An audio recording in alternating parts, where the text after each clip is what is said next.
na yung kanina prito maliliit. Ito mo na ano na yung galunggong siya mo naman. Tapos Pangano na lang yan. Ano naman? Lumiit na. Malit naman ito.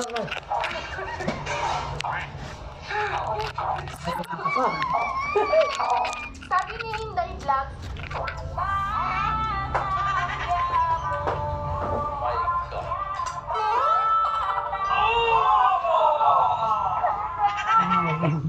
Baya!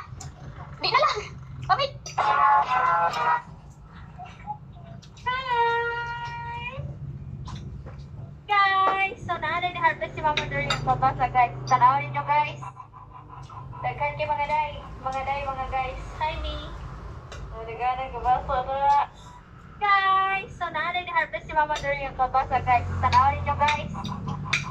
Daghan kay mga day, mga guys. Hi, me. Walang tapon eh. Nagana ka ba? Guys! So, naalay na harvest si Mama Dory yung babasa, guys. Tanawin nyo, guys. Right din eh. Daghan kay mga day, mga guys. Hi, me. Nagana ka ba? Ipinagbabawal nga ba din? Nag-uumapaw naman. Tingnan niyo yung pasa ni Kuya na yan, na parang gripo. Ilalagay niya yan, na fountain design. Na itsurang tumutulo yung tubig sa gripo. Napaka-creative na nakaisip nito. Ang galing oh. Pag unang tingin mo, mukha nga namang gripo na nakabukas. Nakakainganyo pagmasdan. Ang lakas maka-peace of mind. Ang galing oh. Pwede pang pihit-pihitin.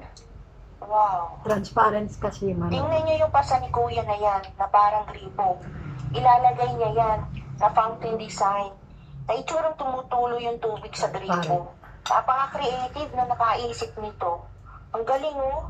Pag unang tingin mo, mukha nga namang gripo na nakabukas. Nakakainganyo pagmasdan. Ang lakas maka-peace of mind. Ang galing oh. Pwede pang pihit-pihitin. Wow.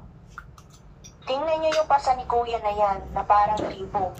Ilalagay niya yan, na fountain design. Na itsurang tumutulo yung tubig sa gripo. Napaka-creative.